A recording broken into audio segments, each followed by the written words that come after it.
నమస్తే, welcome to RTV. నేను చంద్రశేఖర్. ప్రస్తుతం బీఆర్ఎస్ సీనియర్ నేత మాజీ ఎంపీ వినోద్ గారు మనతో. నమస్తే సార్. సో ప్రస్తుతం వాడివేడిగా స్టేట్ అసెంబ్లీ కొనసాగుతుంది. ఒక శ్వేతపత్రం విడుదల చేసినటువంటి పరిస్థితి. తెలంగాణ రాష్ట్రం అప్పుల కుప్పగా మారింది, 6 లక్షల పైచిలకు కోట్ల రూపాయల అప్పులు చేసింది అని చెప్పేసి ప్రధానమైనటువంటి ఆరోపణ. ఎట్లా చూడొచ్చు? రిజర్వ్ బ్యాంక్ ఆఫ్ ఇండియా, అదేవిధంగా కేంద్ర ప్రభుత్వ మంత్రిత్వ శాఖ ministry of planning and statistics వాళ్ళు ఇచ్చినటువంటి నివేదిక ప్రకారం ఈ దేశంలో 28 రాష్ట్రాలు ఉన్నాయి. 28వ రాష్ట్రం లోపట తెలంగాణ రాష్ట్రము 24వ రాష్ట్రం. అంటే కిందికి వెళ్ళి లెక్క తీస్తే మన రాష్ట్రాల జాబితా చూస్తే 4వది, యూనియన్ టెరిటరీస్ అవన్నీ చూస్తే కొన్ని ఢిల్లీ లాంటి రాష్ట్రాలు చూస్తే కిందికి వెళ్ళి 6వది. మన రాష్ట్రం కంటే, తెలంగాణ రాష్ట్రం కంటే ఈ దేశం లోపల 23 రాష్ట్రాలు ఎక్కువ అప్పు చేసింది. ఎక్కువ అప్పు కూడా అంటలే నేను.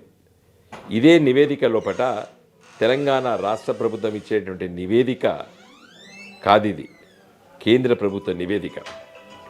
అదేవిధంగా రిజర్వ్ బ్యాంక్ ఆఫ్ ఇండియా తమ రాష్ట్రాల్లో వచ్చే ఆదాయాలు అంటే state owned tax revenue, SOTR అంటారు.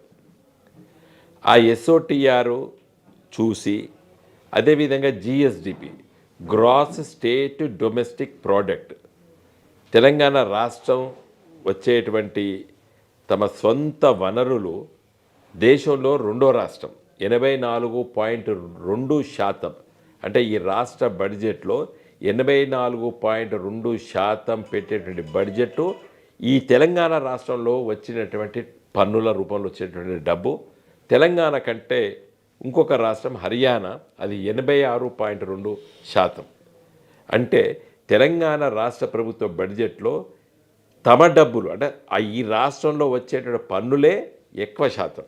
అదే మీరు ఉత్తరప్రదేశ్ తీసుకుంటే 51% మాత్రమే ఆ రాష్ట్రంలో వచ్చేటువంటి సంపద, మిగతాది కేంద్ర ప్రభుత్వం పైన ఆధారపడతారు. దేశంలో ఉన్నటువంటి కాంగ్రెస్ ప్రభుత్వాలు, బీజేపీ ప్రభుత్వాలు తెలంగాణ రాష్ట్రం కంటే ఎక్కువ శాతంలో అప్పులు చేసినాయి.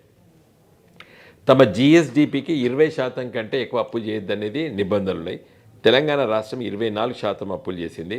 చాలా రాష్ట్రాలు 36, 38, 39, 40, 42% అప్పులు చేసినాయి తమ జిఎస్డిపితోని పోల్చి చూస్తే. అందుకోసమే రిజర్వ్ బ్యాంక్ ఆఫ్ ఇండియా చాలా స్పష్టంగా చెప్పింది, తెలంగాణ రాష్ట్రం తన పరిధిలో పట్టిన అప్పులు చేసిందని చెప్పి. ఈరోజు ఒక ప్రముఖ ఆంగ్ల పత్రిక ఇలా వార్తల్లో ఒక వార్త వచ్చింది, కేంద్ర ప్రభుత్వం చాలా రాష్ట్రాలు మీరు అప్పులు తీసుకోవచ్చు, ఇంకా 2 లక్షల కోట్ల అప్పులు తీసుకోవచ్చు అని చెప్పింది. దాంట్లో తెలంగాణ రాష్ట్రం కూడా అప్పులు తీసుకోవచ్చు అని చెప్పి అనుమతి ఇచ్చింది.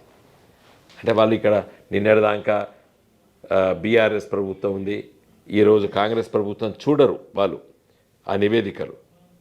కాబట్టి ఇంకా కూడా అప్పులు తీసుకొచ్చుకునేటువంటి అవకాశము ఈరోజు పత్రికలు కూడా తెలంగాణ రాష్ట్రానికి ఇచ్చారు.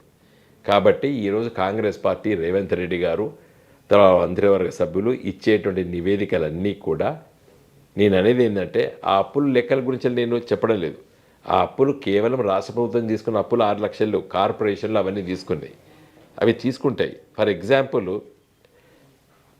కరెంటు ఉత్పత్తి సంస్థలు తీసుకున్నటువంటి అప్పులు తెలంగాణ రాష్ట్రం ఏర్పడినప్పుడు 22,000 కోట్ల రూపాయల అప్పులు తీసుకున్నారు.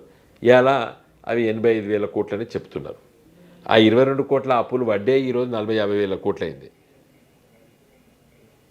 కాబట్టి ఇవన్నీ ఈ అప్పులు చూపించి భయభ్రాంతులు చేయడం కరెక్ట్ కాదు కాంగ్రెస్ పార్టీ, దానికి తోడుగా బీజేపీ పార్టీ. ఈ 2 జాతీయ పార్టీ అనేటువంటి పార్టీలు ఈరోజు ఇంత మంచి పరిపాలన చేసి ఇంత రాష్ట్రాన్ని గొప్పగా అభివృద్ధి చేసినటువంటి కేసీఆర్ గారిని బదనాం చేయడానికి చేసేటువంటి ఆరోపణలుగా నేను భావిస్తున్నాను.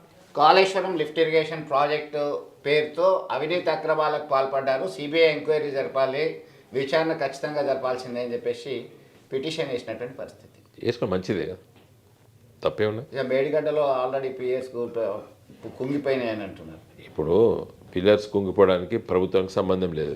అది ఈ దేశంలో ప్రపంచంలో గొప్ప సంస్థ కట్టింది, అది ఎల్ఎన్టీ సంస్థ. ఇప్పుడు భూమి లోపల ఏమైందో ఇవన్నీ తెలియదు ఇప్పటివరకు. ఆడ ఒక బండ కదిలిందా, భూకంపం వస్తుంది, కొన్ని ఊర్లే ఇండ్లు కూలిపోతాయి. దానికి కారణం ఎవడు? ఆ దేశ ప్రధానమంత్రి. భూకంపం వస్తే ఆడ ఏమైందో తేలాలి కదా. ఆడ అసలు కింద బండ కదిలిందా, ఇసుక కదిలిందా, ఏమైంది? జియాలజికల్ సర్వే వాళ్ళు చెప్పాలి అసలు సంగతి ఏమైందనేది. మా కార్యకర్తలు సరే ఈ ఎన్నికల ఫలితాల పట్ల కొంత బాధలో ఉన్నారు.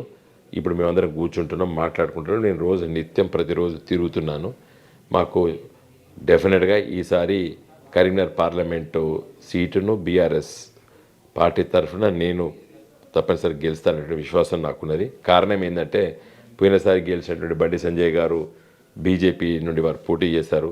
అప్పుడు ఆ పుల్వామా అటాక్ కాశ్మీర్లో జరగడము, మోడీ గారు ఉండడం అయితేనే ఈ దేశానికి భద్రత ఉంటుందనేటువంటి ఒక అభిప్రాయం చిన్నారులో యువతలో రావడము, బీజేపీ మోడీ అనేటువంటి దానితోని అదే సందర్భంలో బండి సంజయ్ గారు ఎమ్మెల్యేగా ఓడిపోయింది ఇక్కడ.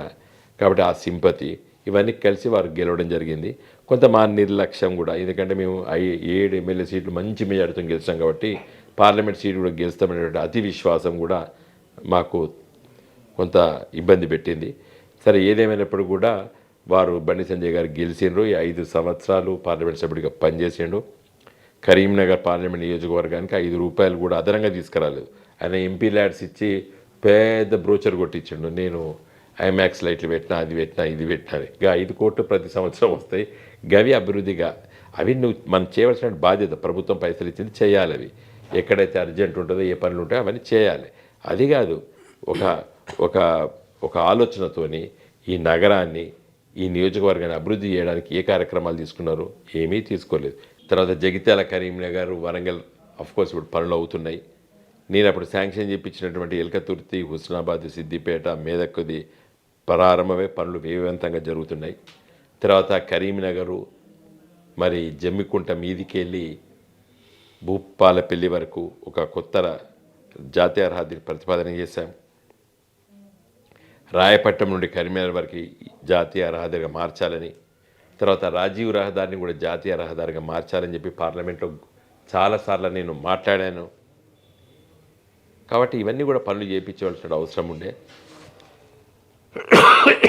నవోదయ విద్యాలయాలు కొత్త జిల్లాలు 33 జిల్లాలు ఏర్పాటు చేశాం. 10 జిల్లాలంటే 9 ఉన్నాయి నవోదయ విద్యాలయాలు. ఇంకా దాదాపు 22 నవోదయ విద్యాలయాలు రానుండే తెలంగాణకు. ఒక పని చేయలేదు. బీజేపీలు 4 గెలిస్తే 4 నవోదయ విద్యాలయాలు తీసుకురాలేదు. చాలా కార్యక్రమాలు కూడా ఘోరంగా విఫలమైన బీజేపీ ఎంపీలు. ఇవన్నీ కూడా రానున్న రోజుల్లో కూడా వివరిస్తాం. తప్పనిసరిగా మంచి మెజార్టీతో మేము గెలుస్తాం.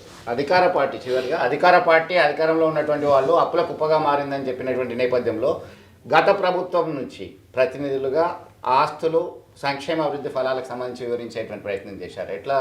ఎట్లాంటి ఆస్తులు కూడగొట్టారు? చాలా పెద్ద వివరణ. ఇవాళ నేను పత్రికా విలేకరుల సమావేశం చాలా డీటెయిల్గా ఇచ్చిన. మీకు కూడా ఒక నోట్ ఇస్తా. 51 పేజీల నోటు, 1 గంట సేపు చెప్పచ్చు. ఇవాళ ఎలక్ట్రిసిటీ 7,778 మెగావాట్ల ఉత్పత్తిని ఇవాళ 26,000 మెగావాట్ల ఉత్పత్తిగా చేస్తున్నాం.